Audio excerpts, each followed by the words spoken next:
If you make the U.S. team, you have to be expected to win. A lot of being faced with a disability, the struggle comes down to just finding that purpose in life again.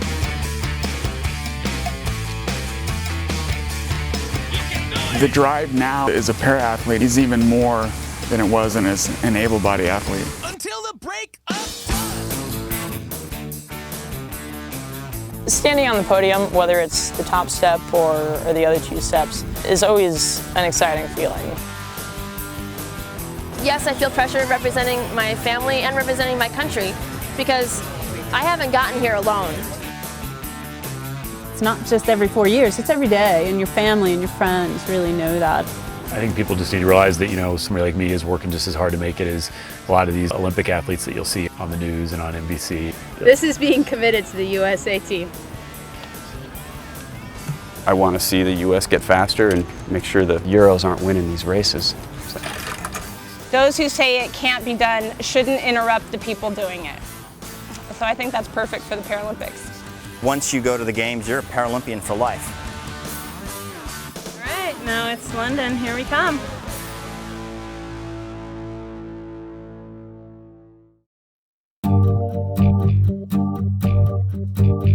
I was at the award ceremony watching everybody get their awards, and I'm sitting there with my jersey and medal on, and I was sitting there thinking, I left a minute on the course. I didn't have as good a ride as I could have. And I turned to my teammate who also won. I said, why can't I enjoy this? He goes, well, that's what put you here in the first place, is that attitude.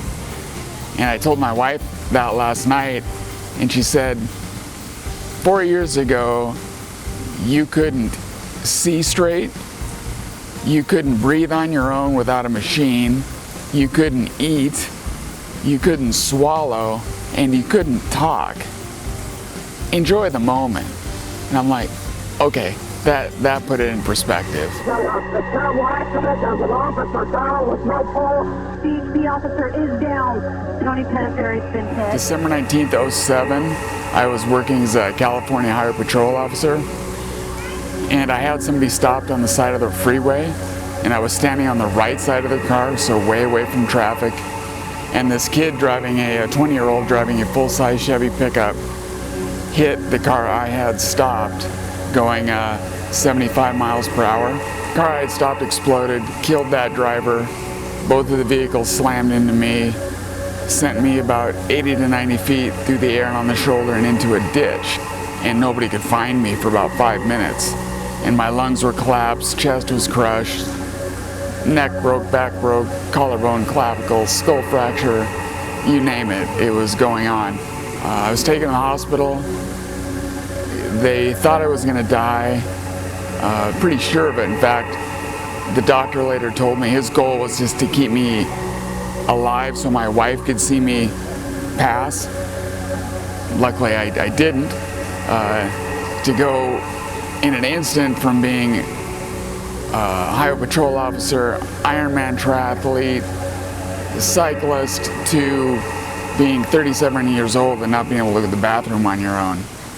It's severe, because nobody comes up to you 6 months before and taps you on the shoulder and says, hey, this is gonna happen.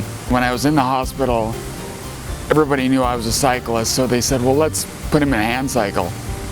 They put me in it, I couldn't even make a move. I could roll at 10 feet. I thought it was broke because it stopped.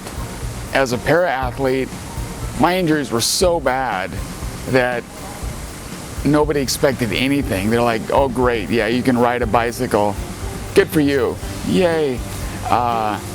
And I took it as a challenge because there was no expectations on me. Anything I did was gonna be good. And then I started racing and started getting some results, and that was exciting. I have high expectations for myself for London, and they're much higher than most people even probably consider as possible for me. Because I've raced internationally a little bit, but I didn't have things sorted out with my injury yet, and I do now. So I think I'll be a lot more competitive and maybe surprise a few people.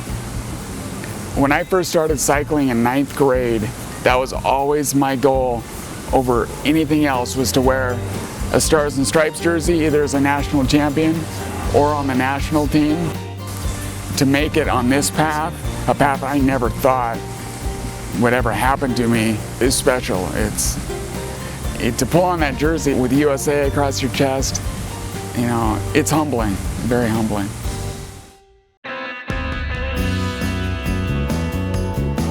How are you able to ride a bike given your situation? Or like, how can you control your bike in the wind, like in your situation? Like, I don't know, how are you able to get out of bed being so stupid?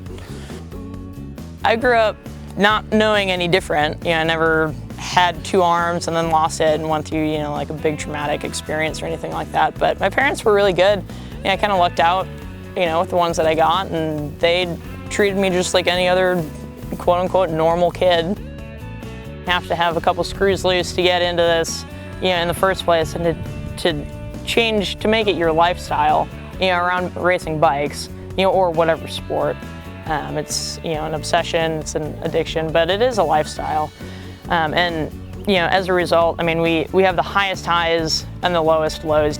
For example, being named to a games team and just overwhelming excitement and tears of joy to finding out that, you know, maybe one of your best friends didn't make the team. It's, in a way, an emotional roller coaster. You learn how to kind of take everything in stride and use it to your advantage, I guess.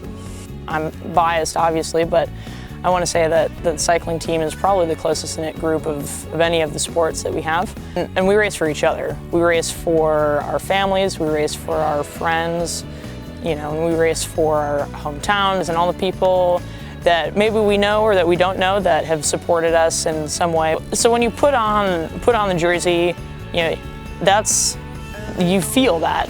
When you feel that honor, you know, and then the responsibility to hold up your end of the deal. You know, they put in their work, and now, you know, all we have to do is ride bikes. You know, so we get the easy part. Anybody that says they want to go to the games just for fun or for the experience is a liar. Everybody goes to win. Whether it's realistic or not is a whole other matter, but, you know, nobody goes just for the free shirts. You know, 2008 was my first games. I had very good performances, you know, it was my first games. I had 3 events and finished 4th, 5th, and 8th in them. And so looking back, I'm more satisfied now than I was at the time, of course. But going into London, you know, it's a different game. You know, medal opportunities, and hopefully I can put everything together, you know, put the training together and the mental side of it together, and make it happen on race day.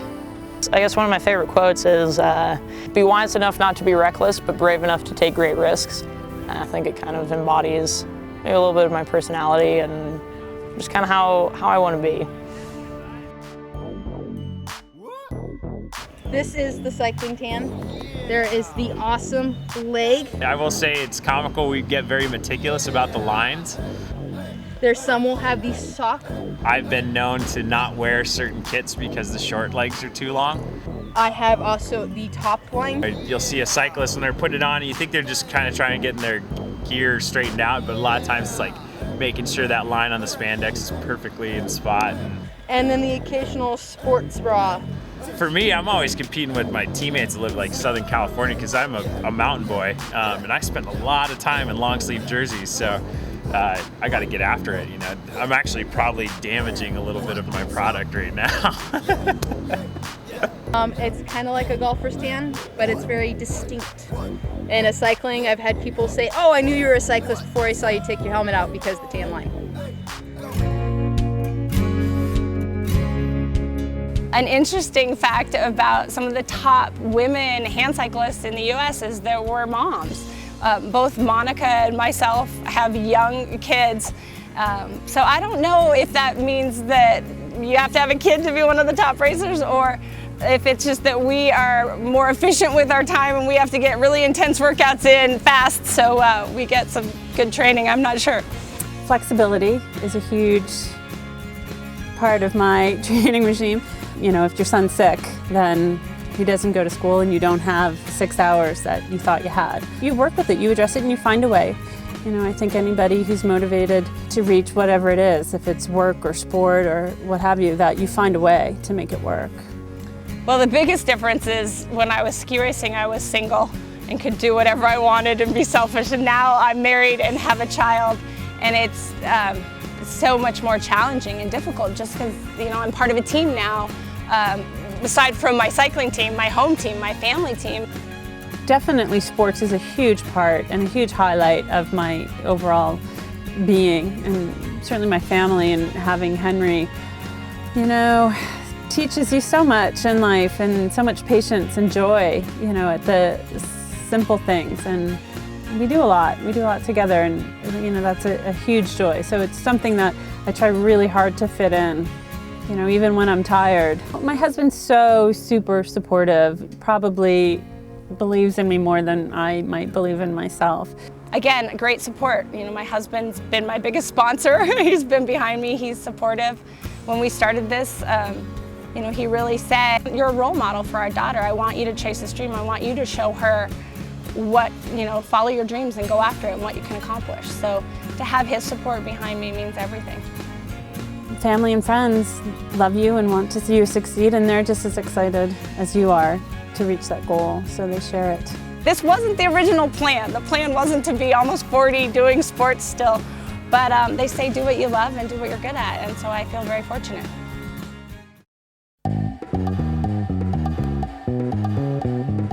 I can remember being a little kid watching the Olympics and singing along with the anthem and thinking, I'm going to be the next Bonnie Blair, or I'm going to be the next whoever. And then you hit puberty, you hit high school, and you realize, wow, that's no longer an option for me.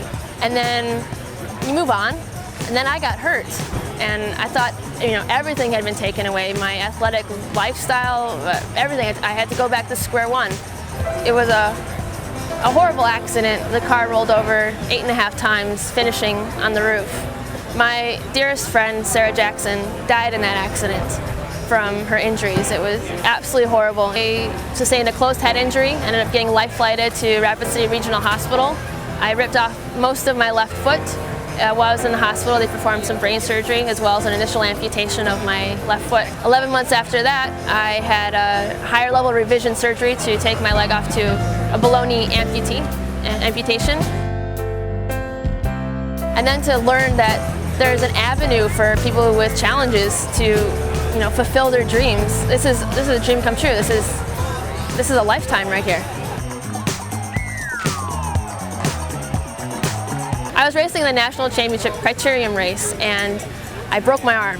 When I hit the ground, I was in a lot of pain, but as soon as I realized that I was okay, I got the bike off me, stood up, kind of took inventory of my parts and pieces, realized my leg hadn't fallen off, so I was good to walk. So I grabbed my bike and could see the finish line, so I walked across the finish line.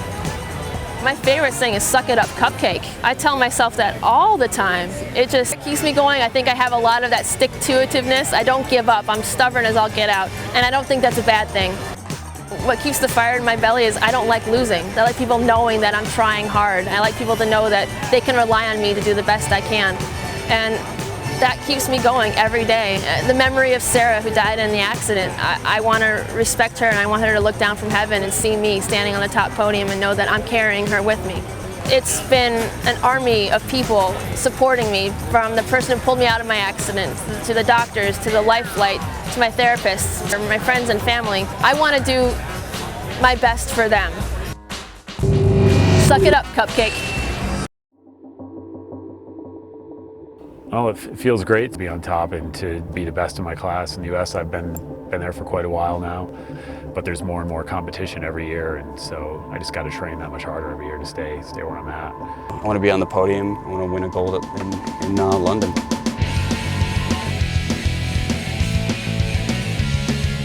In hand cycling, particularly in the men's H2, you've got 3 athletes really trying to earn one spot for that coveted London team.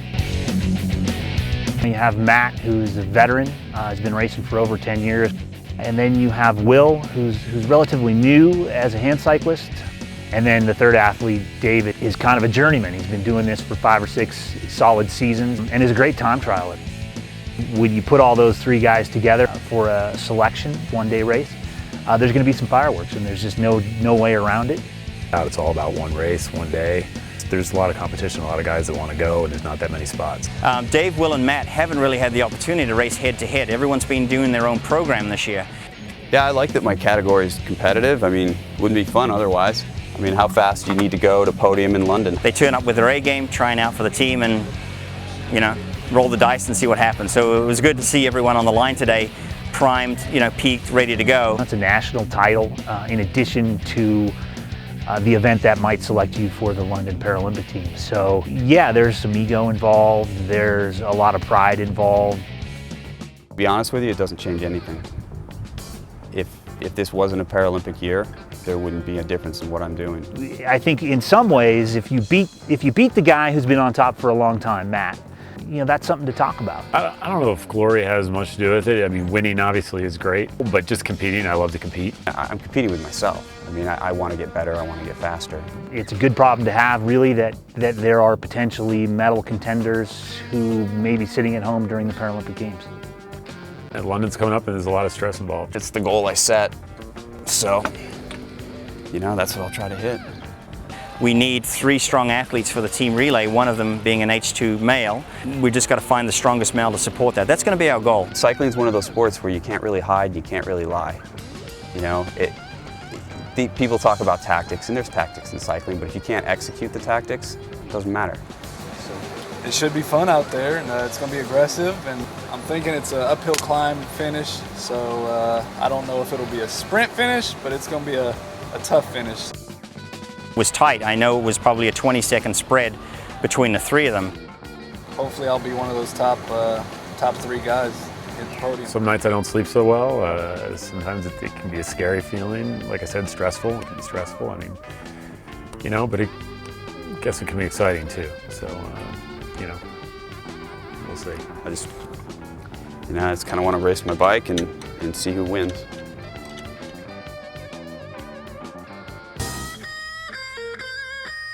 I'm a 5-time Paralympian, 3 times in the winter, twice in the summer, and hopefully 1 more with London.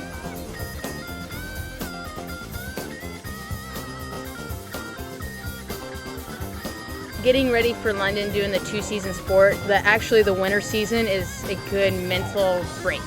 Think about something totally different, not even thinking about a bike, and then I can go into the next cycling season, which I did, just relaxed and not, you know, like a little bit lighter in the head and not so worried and jumbled about what just happened the last season, rolling straight into the next season.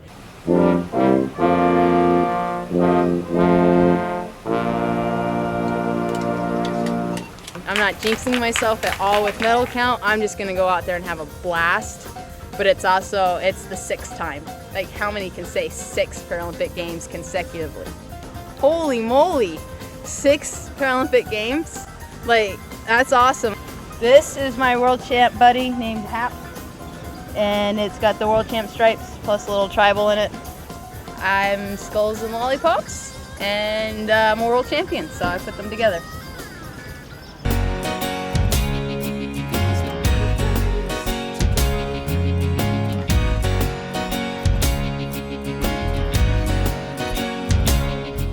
You know, a lot of being faced with a disability, the struggle comes down to just finding that purpose in life again.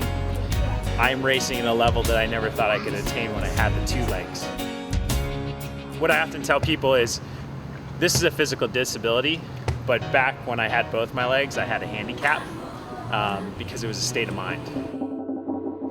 I was injured on January 1st, 2005. I was caught in an avalanche while backcountry skiing with 5 friends on the Montana-Idaho border, and then partially buried, shattering my lower leg, tore compound fractured tib fib, tore through about 18 inches of my lower leg. I lost a good friend. We dug him out in 8 minutes, but he had broken his neck, and I'm sitting 20 yards away from my deceased friend, and I was completely overwhelmed. 25 years old, and I'm going, I don't have the strength to survive. Yeah, I didn't know how I was going to fix my leg, how I was going to get out of this backcountry, and it really came down to this voice that came and just said, Sam, you need to stop worrying about the things you can't answer. You need to stop making excuses. You need to focus on what you can do. And what I could do in that moment very clear was keep my eyes open. If I close my eyes, the pain goes away, everything disappears, but it was, you die. It's lights out, it's over. if I opened my eyes, I created this scenario that as long as my eyes remained open, I was still alive. And I laid in a tent for 2 days with my eyes wide open. You know, I arrived into the ER in Bozeman, Montana with my eyes open. And that became kind of my marching orders through the recovery and through ultimately electing to have my leg amputated. And now we sit here, we're 7 years later, and we're on the cusp of going to the games in London, having narrowly missed going in Beijing. It's not so much that you need to win, but I always need to know there's a defined winner and a loser. You know, and I've been a losing guy on many occasions, including Beijing. You know, missed it by a second, got caught on the outside. But there wasn't a single athlete that I could walk across the table to and say I deserve to go instead of them, because they're my teammates and they're friends, and I've seen them train hard. But the competitor in me is unsatisfied, you know, and I've come back and I'm way faster than I was before, and yet here we sit hours away from that team being nominated, and you're wondering, you know, and I've been so close. My dad said something was important is competition's good. You know, that's the fire within. It allows us to taste a lot of pain and push through some pretty dark tunnels in our life. At the end of the day, the victories aren't going to define the man or woman. It's the hours of sacrifice, it's the hours of training, it's the commitment, the perseverance, and I think that's the competition. Sarah is such an unsung hero in the whole process. You know, she'll never stand on a podium, but truth be told, I'm like a cardboard cutout of what makes this happen. I was told a long time ago, you have to remember you're an Olympic athlete when you're on a bike and when you're in the gym and when you're training, but when you get home, you're a dad, you're a husband. I'm sure there's some athletes out there that, you know, maybe their edge is the fact that they're an Olympic athlete 24/7, but I tell them that my edge is the fact I got 2 little kids that are screaming daddy's name at the start line.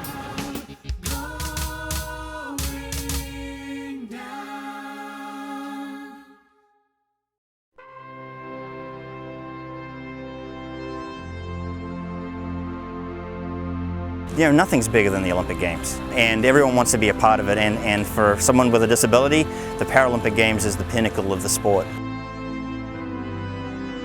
The U.S. Paralympic cycling team is arguably the hardest team to make of all the Paralympic teams in the United States. You know, with only 10 or 12 spots for London, it makes selection very tight. It's been a dogfight for a lot of us. You know, many of the athletes here have been on the national team for years. First and foremost, we had to fight for world points so that we could bring as big a team as possible to London.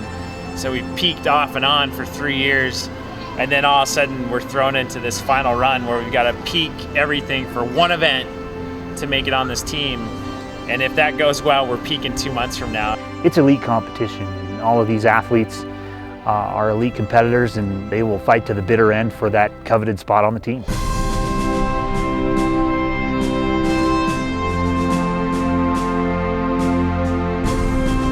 Now, when you pick a team, sometimes you can't just look at results. You have so many things that you have to put together. It's like a jigsaw puzzle, and you've got to look at all the pieces of the puzzle and then try and build something. Winning a Stars and Bars jersey is the ultimate honor for a U.S. cyclist. It's what, you know, hundreds and thousands of these kids and athletes are pursuing, you know, every time they come up to the line. Everyone deserves to make the team. Everyone trains their butts off, and everyone is good at what they do. But we're limited with the number of athletes that we can take, and there's always going to be the guys that make it and the guys that don't. And so it's emotional when you put so much time and energy and money and effort into something, and maybe you end up sitting at home not being able to go to London, and that's a hard pill to swallow for some athletes.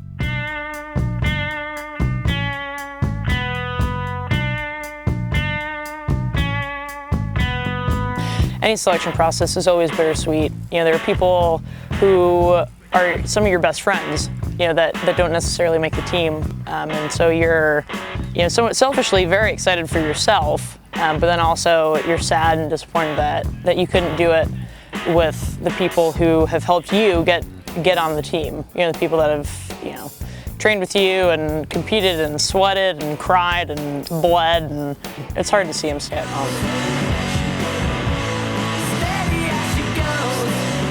There is such deep talent in the U.S. that it becomes controversial, but if you want to be in the big show on the #1 team in the world, you got to be a very high-level athlete. I guess, there's a little bit of, fear there. If you don't make it, prospect of disappointment. It's really hard, and it pulls on the heartstrings a little bit, and it's hard to tell someone they didn't make the team, and you've worked with them and been around them for the last 4 years, and now they don't get to go to the games, and you've really just sent them some really bad news, and you feel for them, but it's just like, guys, it's business, it's a sport. Some people win, some people lose. You're just on the wrong end of the stick today. I think the USOC expects those athletes to get on the podium. 16 medals. Well, that's my job as high performance director, is to basically try and predict what we can win, where our strengths and weaknesses are, and then look at the strengths and weaknesses of other nations. So we got to win 16 medals. Simple as that. I don't care who wins them, but that's the goal for the team. This is Monica Bascio.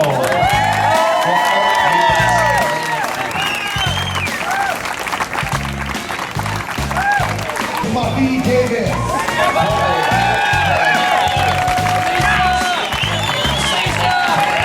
Jacob Fisher.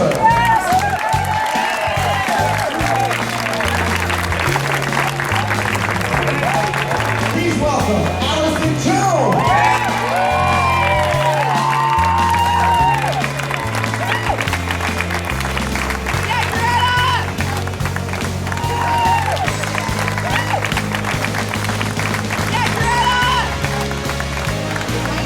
And rounding out, please welcome Anthony Pettiferi.